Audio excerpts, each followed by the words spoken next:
The voting on marriage is something that I don't usually talk in terms of that. I don't think we think of it that way. My wife and I were married 30 years ago in November, in front of a full church of friends and family.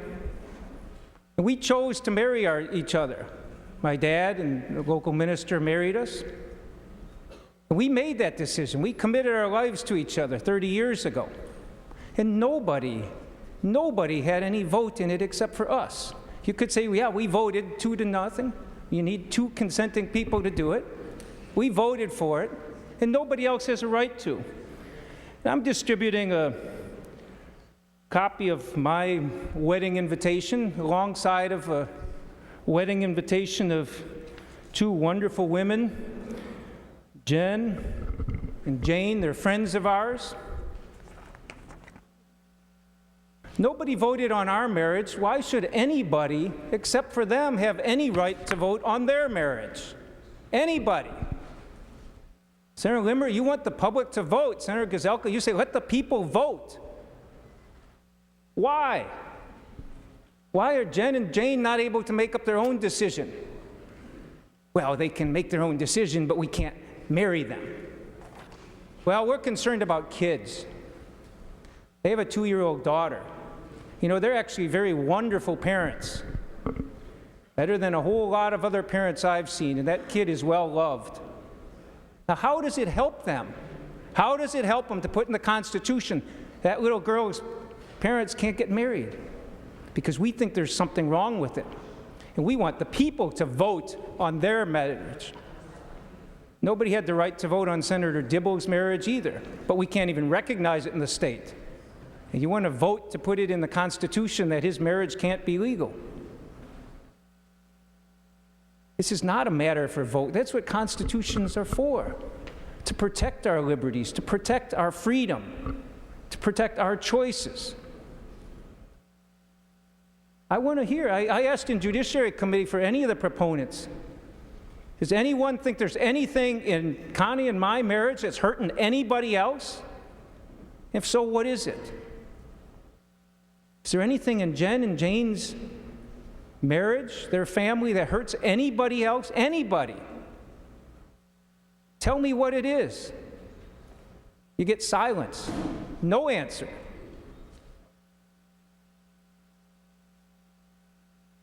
And I don't expect any answer now either, because I'll get silence. It doesn't affect anybody else. It's their decision. It's their choice. And if you care about the kids, their kid deserves the right for her parents to be married too. And if one of them loses job and loses health care coverage, the other one ought to be able to cover the child too. That child deserves the same right that my kids had. So no, it's not a question of pushing it off and, oh, we'll let the people decide. Let the people vote on their own marriages. Everybody ought to have a chance to vote in their own marriage, and if they don't want it, they don't have to do it. But don't say this is something for people to vote on other people's marriages. There's nothing more intrusive than we can do than interfere in other people's marriages. The second issue I want to respond to. The second issue I want to respond to is the religion thing. Today we're talking about politics, we're talking about sex, we're talking about religion, all the things we're not supposed to talk about. And they become uncomfortable, so we don't want to talk about it. At the Capitol, I think most of the proponents, I think Senator Limmer and others are going to say, this is nothing to do with religion. Nothing to do with religion. 6 of the 8 proponents he brought in on behalf of the bill identified themselves both in the committee notes and in their presentations as religious figures, religious leaders. And they have the right to their religious beliefs. But why we should write that into the Constitution? And I checked my emails for the last few days. The people who are supporting this constitutional amendment, the only 2 arguments I hear from them are let people vote and something about their religious beliefs. And they say that this is what God wills. Sometimes God thinks homosexuality is an abomination. They quote those things. And our job here is not to favor certain religious beliefs over others. You think, well, that's all religious beliefs. Senator Limmer, you had several people of faiths different than your own saying how they support it too. Yeah? Among the Christian community, that seems to be the large part of it, the most vocal part of it. I'm a member of that community too. I'm a Christian, I'm a Lutheran, lifelong, strong beliefs, very strong. Father was Lutheran minister, theologian. We talked about these things growing up. My brother's a minister, Lutheran minister. Our daughter's in divinity school. We take this stuff pretty seriously. And you don't have to agree with my religious beliefs. I don't ask you to. I ask you to say, why should yours be written into the Constitution instead of mine? Neither of them should be. Government's job is to treat everybody equally. Government's job is to not favor some beliefs over others. You know, a lot of the proponents keep saying, well, you know, when I tell them how I think, my religious beliefs are such that I think we ought to honor and encourage marriage of same-sex couples. Encourage it. And they say, it's because of my faith that I think we should be opposing this. It's because of my faith. They say, well, they don't like your religious beliefs. They don't like my religious beliefs. They read the Bible literally. Yeah. Traditional marriage, it's been way from time immemorial. God ordained this. Ancient Hebrew laws that they quote. It wasn't one man and one woman, it was one man and many women, if you could afford it. One man and many women. If you want a biblical marriage, maybe that's what you want. But we shouldn't write that into the Constitution. Prohibitions, you know, Exodus talks about the death penalty for working on the Sabbath. Boy, if we impose that kind of law here, we'd have a lot of dead people around here. But the point is, I mean, even the scriptures they quote, Sodom and Gomorrah, God destroyed those cities because of sodomy. That's where we come up with the word even, surprise. I think some of the biblical authors are kind of afraid people might get confused about it.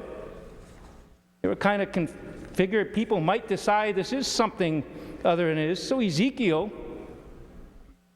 they actually interpret it for us.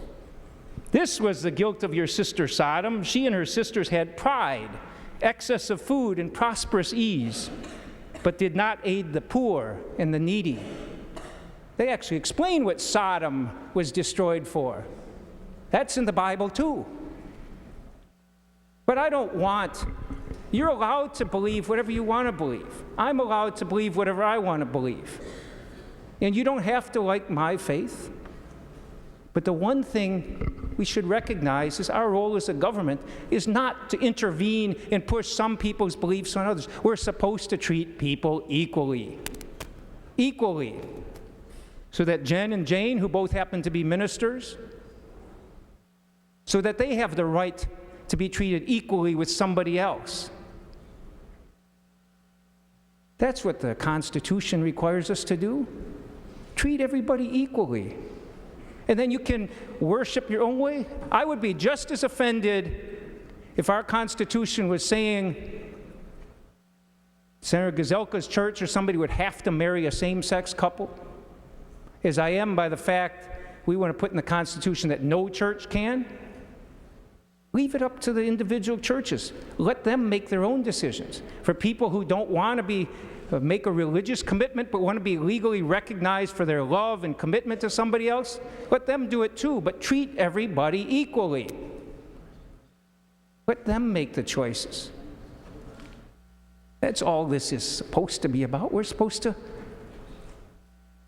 respect each other's beliefs. I think when you look at families, Jen and Jane, or Senator Dibble and his partner, his husband, Connie and me, we're all trying to do. We live lives like ordinary people. That's what we should be encouraging here. And I still, before I asked, can somebody give one reason? Well, if it's not religion, well, it's the definition of marriage. Yeah, again, the definition of marriage was one white male and one white female in this country not that long ago. Was one man and many women in biblical times. So you can have whatever your beliefs are, and I'll fight against any attempt to tell any church who they can and cannot marry. Let them choose that on their own. But we as a government ought to treat people equally. And I can't see how can you vote for this? Senator Limmer, you're authoring this legislation. How can you support this when you can't give a single way that these two women and their marriage is hurting anybody else? I ask you to rethink this, because it's not a matter of putting it up to the vote of the people. Leave it up to each couple to make their own vote for their own marriage and keep everybody else out of it.